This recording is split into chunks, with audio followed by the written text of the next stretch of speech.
Om Ajnanatimirandhasya Jnananjanashalakaya Chakshuhu Unmilitam Yena Tasmai Shri Gurave Namaha.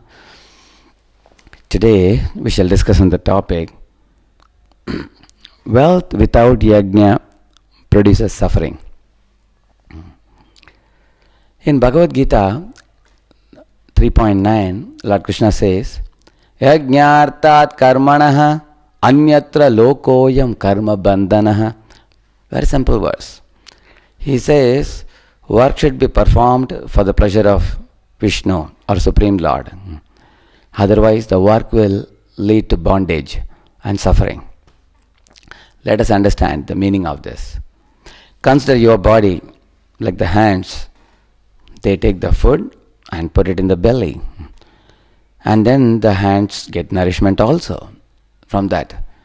Not only the hands, all the different parts of this body, you will see that they are benefiting the body and they are rendering service to the body, and in turn they are getting nourishment. The legs may take you to a hotel, the eyes may see the food, the nose may smell the food, the hands they pick up, and the teeth may crush it, the tongue will taste it, and then when they all serve the belly, which is the central figure in this body, then it's converted into blood, and then it's circulated all over the body. Then everybody gets nourishment. In the same manner, in your home, the father makes a plan for his wife and children, how one should act in the home. Everybody obeys him, and then there can be a happy family. You work for a company. You have a immediate boss whom you serve, but ultimately there is an owner of the company, a CEO of the company, and according to whose plans everybody else is aligning.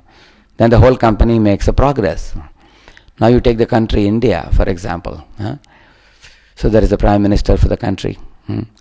And then there are state laws to be followed by all the citizens. There is income tax to be paid to the government in time.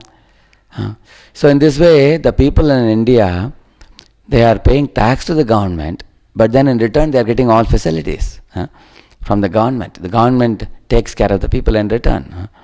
So they are not only drawing the facilities from the government, but they are also paying to the government also. Plus, they agree to not break the laws of the government. These two things should be remembered. In the same manner, look at the universe from which we are drawing so much support. We are getting sunlight. Whom are we paying tax to? When you get electricity, you are paying to the electricity board. When you buy a water bottle, Bisleri bottle, you pay some rupees for that. We are getting so much water from the rains. Whom are we paying to? We are getting heat. So we are taking the heat of the sun. Just like if you get Indian gas, you get heat. So you have to pay for the Indian gas cylinder. So in this way we are drawing many things from God through the nature. Some people say that everything comes from nature. Why to think about God? But nature, when you say, it belongs to whom? Whose nature it is? The nature, Krishna says, belongs to him, and it acts exactly according to his order. Maya adhyakshena prakritihi suyate sacharacharam. Krishna says, Maya adhyakshena, I am the president of the nature. He says, Adi Aksha, from above I am looking at nature and ordering nature how to function. So one should know, this world has not come about automatically. It has come from God, and it is managed by God. Just like if you see a house from outside, if lights are on, if the garden is neatly trimmed, and there are blooming flowers in the garden, and the aisles pathway is clean, then you know that somebody is living in the house. Another house you see, there are no lights, the garden is not trimmed, the leaves have fallen from the tree all around everywhere, it's unclean. You know that there is nobody living in the house. Now you look at the universe in which you live, you can see that the sun is rising, the sun is setting, the seasons are changing, flowers are blooming, the trees are laden with fruits, the rivers are flooding with water. So, and there are facilities for eating grains, fruits, cereals, and so many things, with nice 6 type of juices and everything. So, we know that in this world there is a supreme being as Lord Krishna says in the Bhagavad Gita, who is actually owner of this universe. And we are drawing all the support from him. And Nayam lokosya ayajnasya kutonya kuru sattama, Krishna is asking.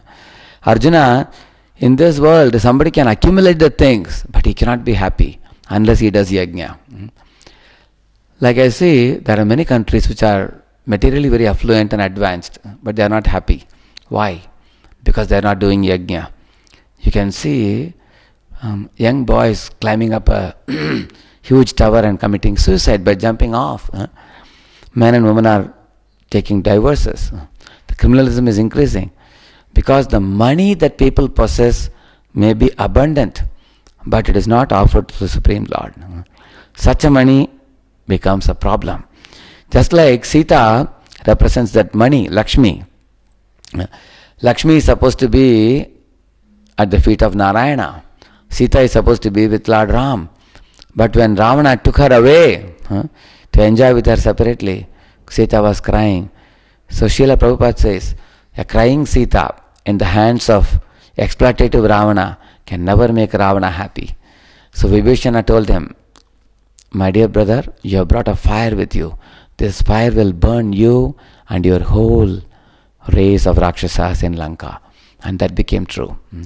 If we possess money and property and resources without offering a portion of it to God, then that will become the cause of our suffering. And that is why modern man is suffering from stress and tension and hypertension and all these things. Now you may say, what all things am I taking from God? And how am I to express my thanks to Him? It's very simple.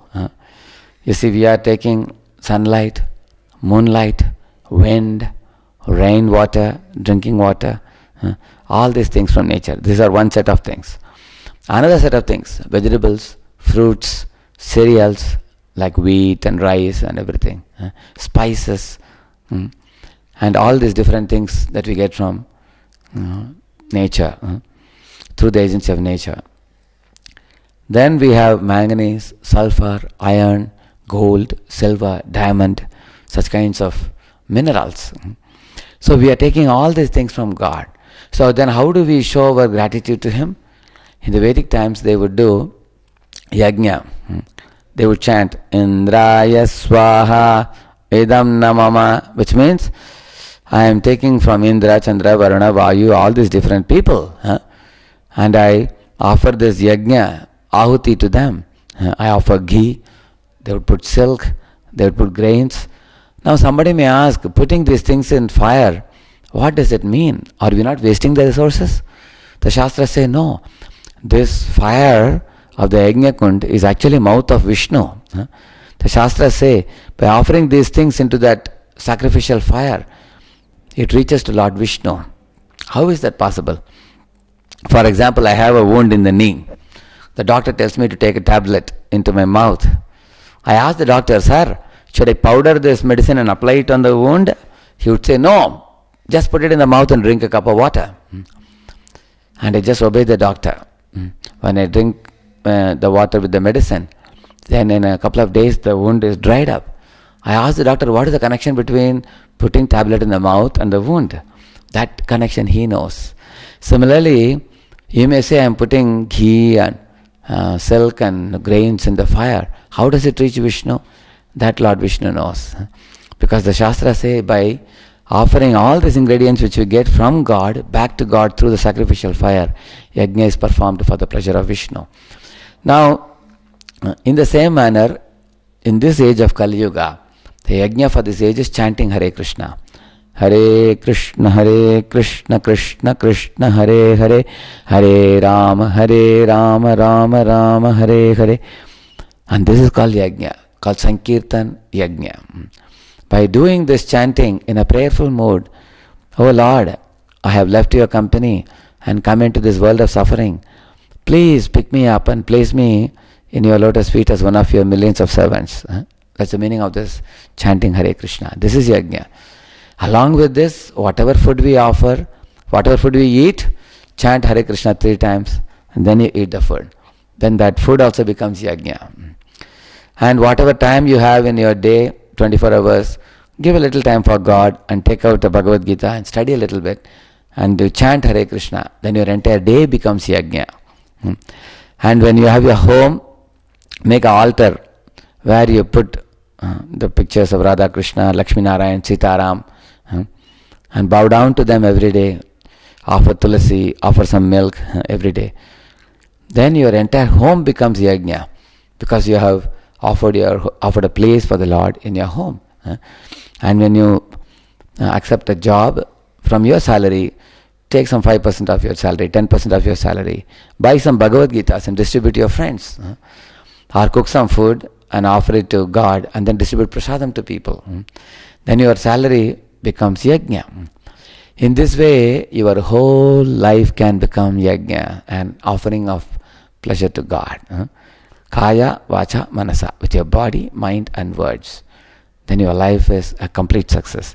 That is why it is said, wealth without yajna produces suffering, but wealth in this world and all resources, which is the expansion of Sita Mata, all this, or which is the expansion of Lakshmi, it should be taken and offered to God first and then accepted.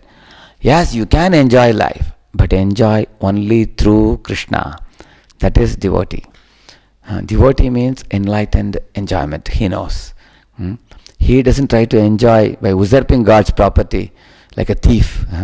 One who takes God's property to enjoy himself is a thief. But one who offers to God and then accepts is a devotee. Thank you.